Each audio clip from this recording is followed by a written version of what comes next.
Before we get started, I want to talk about an app that I've previously mentioned on other videos and find myself using often. The Amino app is a mobile network of millions of communities for literally any fandom or subject you could ever think of. And yes, there is an active Amino for Doki Doki Literature Club, with hundreds of thousands of members. Go to your app or Play Store, download the Amino app, join the DDLC Amino, and socialize with a massive community of artists, poets, and creative individuals. Catch up on news about the game, exchange your own Doki poetry or fan fictions, post fan art, make friends in public chat rooms obsessing over your favorite Doki, or even roleplay as your favorite Dokis through the chat rooms and voice chats. We're also giving out 3 copies of the DDLC fan pack, which includes the official soundtrack, high-res wallpapers, a concept art booklet, and just tons of crazy cool stuff. To enter, just download the Amino app here, find my account in the Doki Doki community at TSF_Rusty, and write on my wall the word enter. If you're one of the chosen 3, I'll be responding to you over a private message with a free download link for the pack by the end of next week, so you can claim all the goods. Alright, cool. Now, let's get going.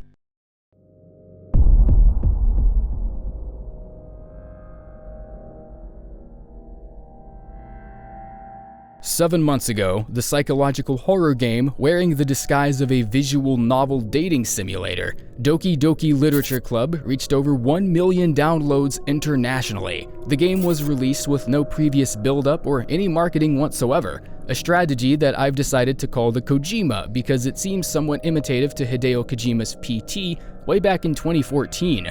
It's so captivating watching games like this roll out, receive no mention in any review, article, or blog, and then suddenly just out of nowhere garner massive traction based on the reactions of people that played it and experienced it. A week or so later, after it found a place on Steam, Doki Doki Literature Club ended up skyrocketing itself to one of the most popular visual novel games, in addition to being an amazingly innovative thriller, putting the bar in a new place for what psychological horror, at least now, is defined as. A few months ago, I found much success in delving into the DDLC community and pushing out a couple of videos theorizing over the intents of the Monica character, as well as the Yuri character, the Third Eye conspiracy, and what that might mean in the grander scheme of Team Salvato's plan. Problem is, any form of social media outlet Team Salvato uses seems to be a bit barren in terms of DDLC updates, future project insights, and generally just what their agenda book might look like. There's really nothing to go on here, and this is worth looking at because if you remember, we discussed a few codes and teases undraped through things like brightening images and Photoshop, all the way to an internet decoder to decipher certain messages hidden in the game's file directory. This Scott Cawthon level of implementing cryptic codes, messages, and hidden content inside a game is a bit of a lost art, if I'm being honest. At the risk of sounding sentimental or nostalgic or anything, the implementation of Easter eggs and hidden content buried in the deeper levels of a game was a hard standard at one point. Finding Samus's ship in Donkey Kong, finding John Romero in the older Doom games, and even the stark horror of living organs hidden away inside the Statue of Liberty. Yeah, you remember that? And you can go even creepier than that when you consider the sound test screen in Sonic the Hedgehog, or Psycho Mantis from MGS3 summarizing all the games you've played on your system. It kinda doesn't happen anymore. And indie game developers like Scott and Dan have given that niche of game development a new definition, a new breath of life, where the Easter eggs themselves are not only hidden deep within the layers of the game, but also contribute to the mystery of the game itself. The nature of Monica's self-awareness and her motivation to eject herself from the universe she's in is indeed the surface of the game because you're told this up front, but it gets so much more interesting the further you travel down the hole. How the poetry each character writes foreshadows their own circumstances and eventually the character's fate. The gradual transition from standard flirtatious visual novel to frightening psychological horror game is not a vertical headfirst dive, but a slow descent into madness.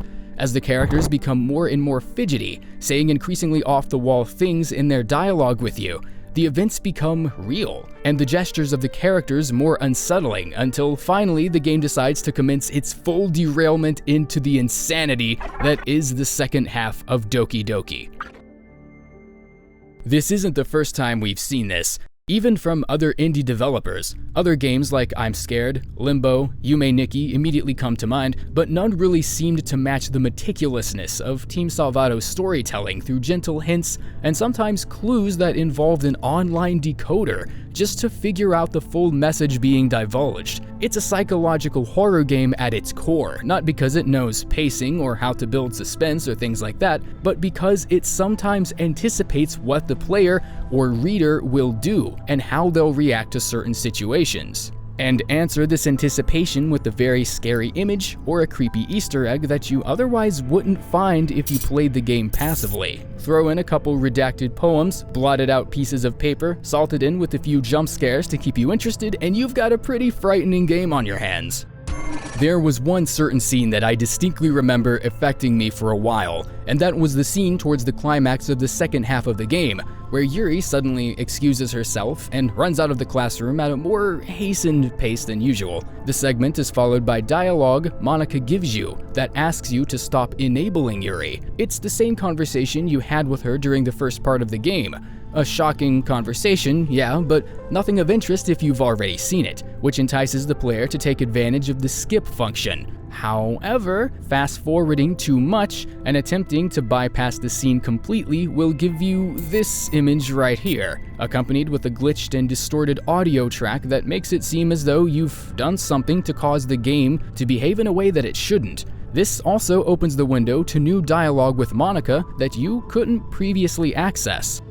This particular instance is what I mean by true psychological horror, where the game attempts to instill and reinforce habits in the reader by using boring filler dialogue to try and get the reader to use the skip function.